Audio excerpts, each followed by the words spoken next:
Sir, অবশেষে প্রকাশিত হলো 2024 সালের লোকসভা নির্বাচনের ফল। একদম বলা যায় পরতে পরতে চমক প্রথম থেকেই আমরা সকাল থেকেই কালকে লক্ষ্য করছি, মানে যেসব সংবাদ মাধ্যমে একদম গণনা হচ্ছিল, সেখানেও প্রথম থেকে বলা হচ্ছিল একদম it will be a historic day. তো সেই সূত্র ধরেই বলি, 24-এর লোকসভা ভোট, এই 24-এর লোকসভা ভোটেও বামেদের আসন কার্যত শূন্য। কংগ্রেসের সঙ্গে জোট করেও নেট ফল জিরো। ইনসাফ যাত্রা, যুব সংগঠনের ডাকে ব্রিগেড সমাবেশ, সোশ্যাল মিডিয়ায় এআই প্রযুক্তিতে কৃত্রিম বুদ্ধদেব ভট্টাচার্যের ভাষণও কোনো কাজ দিল না। কি বলবেন? না, প্রথমত বিশ্লেষণের ভিত্তিটাই ভুল। এটা লোকসভার ভোট, এটা পশ্চিমবঙ্গ বিধানসভার ভোট নয়। লোকসভার ভোটটা হয় সামগ্রিক জাতীয় পরিস্থিতির কথা মাথায় রেখে, এবং আমরা ধারাবাহিকভাবে বিজেপির এই যে ধর্মীয় বিভাজনের প্রচার, সংবিধানকে নষ্ট করার পরিকল্পনা, মোদির নিজেকে দেবত্ব আরোপ, এই সামগ্রিক বিষয় নিয়েই গোটা ভারতবর্ষ জুড়ে আমাদের প্রচারের লক্ষ্যবস্তু ছিল। আমাদের প্রচারের লক্ষ্যবস্তু পশ্চিমবঙ্গে মূলত ছিল বিজেপি বিরোধী, তার কারণ বিজেপি ভারতবর্ষের ঐক্যকে নষ্ট করতে চাইছিল। আবারও বলি, সংবিধানকে অগ্রাহ্য করছিল, মানুষের মধ্যে বিভাজন তৈরি করছিল ধর্মীয় লাইনে। এ রাজ্যেও মমতা সেই একইভাবে কাজ করছিলেন, এবং আমাদের যে স্পষ্ট বক্তব্য, বিজেপি এবং মমতা উভয়ই আরএসএসের পুষ্ট দুটো রাজনৈতিক দল।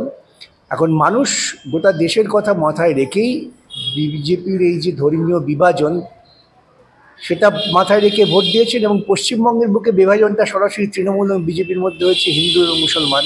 ভোটের রেজাল্ট দেখে আপনারা দেখবেন, যার ফলে পশ্চিমবঙ্গের রেজাল্টটাকে যদি আমি বিচ্ছিন্নভাবে দেখি, তাহলে মনে হবে যে বামেরা খুব বিপর্যস্ত হলো।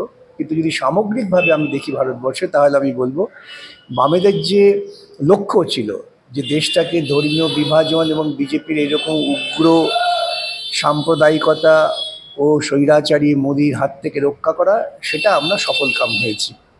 পশ্চিমবঙ্গের ভোট যখন হবে, তখন পশ্চিমবঙ্গের এই বিশ্লেষণগুলো আসবে, যে দুর্নীতি ইত্যাদি।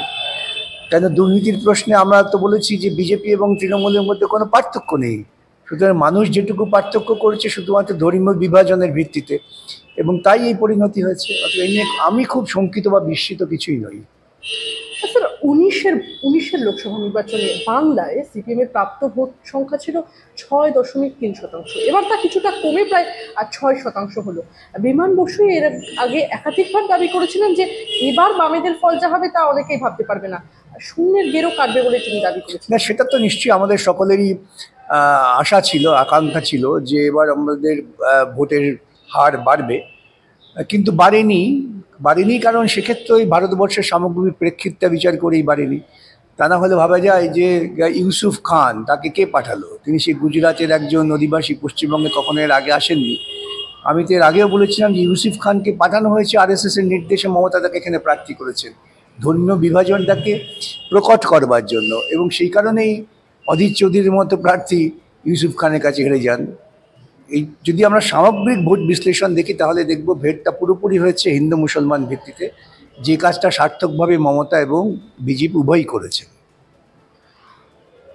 স্যার, আমরা দেখলাম মোহাম্মদ সেলিম এবারের নির্বাচনে আপনাদের পক্ষ থেকে যে প্রার্থী তালিকা ছিল, সেই প্রার্থী তালিকা একদমই অভিনব ছিল বলা চলে, কারণ একাধিক তরুণ প্রজন্মের ছেলেমেয়েরা ছিল সেই প্রার্থী তালিকায়। দীপশিতা ধর থেকে সৃজন ভট্টাচার্য, এরা প্রত্যেকেই নবীন প্রজন্মের বলা চলে। তারপরেও আমরা দেখলাম মোহাম্মদ সেলিম দ্বিতীয় হলেও দমদমে সুজন চক্রবর্তী, যাদবপুরে সৃজন ভট্টাচার্য, হাওড়ায় সব্যসাচী চট্টোপাধ্যায়, তমলুকে সায়ন বন্দ্যোপাধ্যায় এবং ডায়মন্ড হারবারে প্রতিকুর রহমান থেকে শ্রীরামপুরে দীপশিতা ধররা তৃতীয় হয়েছে। কেন এরকমটা হলো, যদি ফলাফল? এটা নিয়ে খুব ভাবার দরকার নেই। 2019 সালে আমি তো যাদবপুরে তৃতীয় হয়েছি।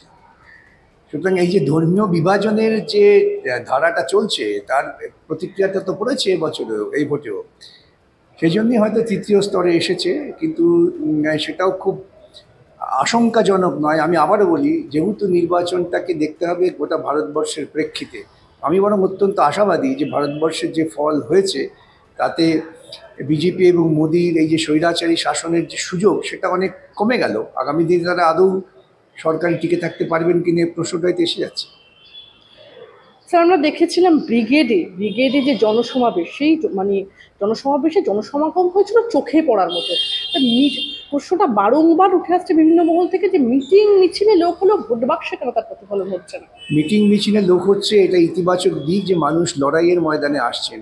আবারও বলি, ভোটটা দেওয়ার সময় মানুষ কিন্তু ভেবেছেন দেশের কেন্দ্রীয় সরকার তৈরি করার কথা। ভাবুন তো কেরালায়, যেখানে কেরালায় আমরা পরপর দুবার ক্ষমতায় এলাম, একটা ঐতিহাসিক ঘটনা। সেক্ষেত্রে কেরালায় লোকসভা নির্বাচনে আমাদের ফলটা তেমন ভালো হয়নি। অতএব তার কারণ মানুষ মনে করেছেন যে কেন্দ্রে ভোট দিতে গেলে পরে সেখানে কংগ্রেস বিকল্প। অর্থাৎ কেন্দ্রে যারা ক্ষমতায় থাকতে পারবে তাদের কথা মাথায় রেখে মানুষ ভোট দিয়েছেন। এই দুর্নীতি অপকর্ম পশ্চিমবঙ্গের প্রেক্ষিতে এটা পশ্চিমবঙ্গে 2026-এর ভোটে দেখা যাবে। রামে যাওয়া ভোটের অধিকাংশই কি বামে ফেরানো যায়নি বলে মনে হয়? আমি না এই তত্ত্বটাকে আদৌ মনে করি না কোনো যুক্তিসঙ্গত তত্ত্ব। কেউ কখনো গ্যারেন্টি দিয়ে বলতে পারেনি আমার ভোটার। এটা তো গণতন্ত্র বিরোধী কথা। আমি বলতে পারি আমি কাকে ভোট দেবো, কেন আমি পরিচিত রাজনৈতিক কর্মী। আমি আপনাকে দেখে বলতে পারি আপনি পরিচিত একজন কোন নির্দিষ্ট রাজনৈতিক কর্মী, আপনি ভোট দেবেন। কিন্তু আমজনতাকে কেউ বলতে পারবে এই ভোটারগুলো আমার? এই কথা যারা বলে তারা তো সেই মানুষের প্রতি অশ্রদ্ধা প্রকাশ করে। মানুষ স্বাধীন চিন্তায় ভোট দিয়েছে, কখনো আমাকে দিয়েছে, কখনো ওদের দিয়েছে। গণতন্ত্রের তো এইটাই সবচেয়ে বড় মাহাত্ম্য, এবং সেই মাহাত্ম্যকে তো আমাকে মানতে হবে। স্যার একজন সুচারু রাজনীতিবিদ, একজন মানে সুচারু রাজনৈতিক কর্মী হিসেবে কি আপনার মনে হয় মানে কোথাও গিয়ে তৃণমূলের বিরোধিতা করা এবং একতরফা তৃণমূলকে আক্রমণ করা নিয়ে বিজেপি কি কোথাও গিয়ে ফাঁকা মাঠ ছেড়ে দিয়েছে সিপিএম নেতারা, কি বলবেন? আমরা ধারাবাহিকভাবে বিজেপি এবং তৃণমূল উভয়ের বিরুদ্ধেই আমরা প্রচার করেছি। আমরা বলেছি দুজনেই ধর্মীয় বিভাজনের কাজ করছে, এ নিয়ে কোনো সন্দেহ নেই। দুর্নীতির বিরুদ্ধে আমরা বলেছি তৃণমূল এবং বিজেপি উভয়ই দুর্নীতির ধারক। বিজেপির ইলেকট্রাল বন্ড তার সুযোগও তৃণমূল পেয়েছে, তৃণমূলের সমস্ত দুর্নীতি করেছে। তদন্তকারী সংস্থা ঠিকমতো তদন্ত করছে না, যেটুকু হচ্ছে আমাদের উদ্যোগে আদালতের মারফত। এই সব মানুষ দেখেছেন, সব তার মানুষের মাথায় আছে। তবুও এই মোদির সাংঘাতিক অপকর্মের বিরুদ্ধেই মানুষ ভোটটা দিয়েছেন, এবং তারা মনে করেছেন যে কেন্দ্রে সরকার গড়ার ক্ষেত্রে পশ্চিমবঙ্গে যেহেতু তৃণমূল রাজ্য সরকারে আছে, অতএব তারাই গ্রহণযোগ্য বিকল্প, সেই জন্য ভোট দিয়েছে, আর কিছুই না। স্যার আমরা দেখেছিলাম একদম সপ্তম দফার ভোট হওয়ার আগেই অভিষেক বন্দ্যোপাধ্যায় একটা আসন সংখ্যার নিরিখ বলেছিলেন। পরবর্তীতে আমরা বিভিন্ন সার্ভেও দেখেছিলেন এবং তৃণমূল সুপ্রিমো মমতা বন্দ্যোপাধ্যায় বলেছিলেন যে জনমত সমীক্ষা যা বলছে আদতে ফলাফল তার ভিন্ন কথা বলবে। কি করে তারা এরকম কথা বলতে পারলেন? তারাও কী করে বলছেন সে তারাই বলতে পারবেন। আগামী দিনে মানুষও তার হিসেব নিকেশ করবে। তারা কি করে বললে আমি কি করে বলবো, কিন্তু ডায়মন্ড হারবারে যে ভোট হয় নিয়ে এ ব্যাপারে কোনো শঙ্কার বা সন্দেহের কারণ নেই। 34 বছরের ক্ষমতায় থাকা একটা এইরকম দলের এই আজকের এই এই এই যে আসন সংখ্যার নিরিখটা হলো, এ প্রসঙ্গে কি বলবেন? এটা থেকেই বোঝা যায় যে 34 বছর একটা দল ক্ষমতায় থাকলেও তারা প্রশাসন কিংবা গুন্ডা বাহিনী তৈরি করেনি। তৃণমূল যেটা 10 বছরে করছে, যদি প্রশাসনকে কবজা করা এবং গুন্ডা বাহিনী তৈরি করতো তাহলে হয়তো আজকে এই চিত্র দেখা যেত না। খুব যদি বিশ্লেষণ করেন তাহলে বুঝতে হবে যে 34 বছরে বামফ্রন্ট সরকার ক্ষমতা থাকার ফলেও তারা কিন্তু স্বাভাবিক গণতান্ত্রিক প্রক্রিয়াতেই প্রশাসন চালাবার চেষ্টা করেছেন, গুন্ডা নিয়ন্ত্রণ দিয়ে নয়। কংগ্রেসের সঙ্গে জোট করে কি কোথাও গিয়ে সিপিএম এর ক্ষতি হলো? না, মোটেই নয়। আমরা দেশ জুড়েই তো আমরা চাইছি ধর্মনিরপেক্ষ শক্তির ঐক্যবদ্ধ প্রয়াস। আজকে এই ধর্মীয় বিভাজনের ফলে মনে হচ্ছে যে জোট করে ক্ষতি হলো, কিন্তু জোটটা চলবে। জোটটা মাঠে ঘাটে লড়াইয়ের জোট, জোটটা ভারতবর্ষকে সংবিধান বাঁচাবার জোট। এটাকে আমার তো মনে হয় এই জোট টিকিয়ে রেখেই আমাদের লড়াই করা দরকার। বাংলা জুড়ে যে সবুজ ঝড় উঠেছে, কোন অঙ্কে খেলা ঘুরলো এই রাজ্যে? ঝড় ওঠে, খানিকক্ষণ চোখ ধাঁধিয়ে যায়, ঝড় থেমে যায়, মানুষ আবার স্বচ্ছভাবে দেখতে শুরু করে। এই ঝড় 24-এই উঠেছে, 24-এই শেষ হবে, মানুষের চোখের সামনে পরিষ্কার আসবে। মানুষ তখন সবুজ নীল কিছুই দেখবে না, লাল সূর্যকে দেখতে পাবে। শিক্ষা থেকে পুর নিয়োগে একাধিক দুর্নীতির অভিযোগে বর্তমান শাসক দলের প্রসঙ্গে একাধিকবার আপনারা অভিযোগ করেছেন। শুধু আপনারা নন, রাজ্যের যে কজন বিরোধী দল রয়েছে বিজেপি, সিপিএম এবং কংগ্রেস, এসব নিয়ে হইচই হলো। ভোটারদের মধ্যে তা খুব একটা বেশি ছাপ ফেলছে না বলেই, ছাপ ফেলেনি বলা চলে, অন্তত ভোটের ফল তা বলছে। তাহলে কি কোথাও গিয়ে বলবেন যে দুর্নীতিকে ছাপিয়ে গেল অনুদানের রাজনীতি? আবারও বলি, এটা একটা ভুল ব্যাখ্যা।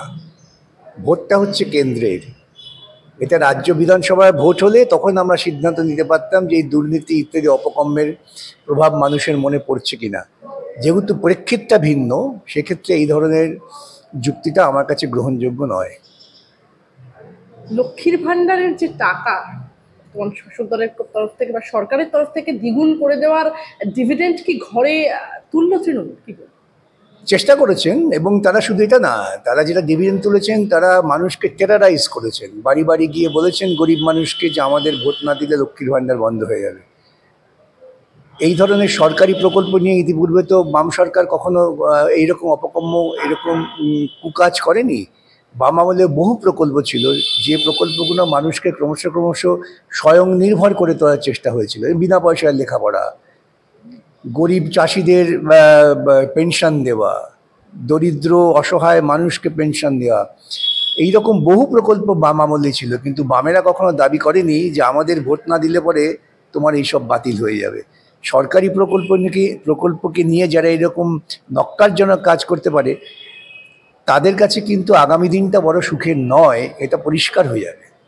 স্যার, আমার শেষ প্রশ্ন আপনাকে, এবার এই সমস্ত যে দুর্নীতির মামলাগুলো রয়েছে, এই সমস্ত দুর্নীতির মামলাগুলো কি পিছনের দিকে চলে যাবে বলে মনে হয়? একদমই না, দুর্নীতির মামলা তো আমরা করছি, মামলা চলবে, বরং আরো গতি বৃদ্ধি হবে।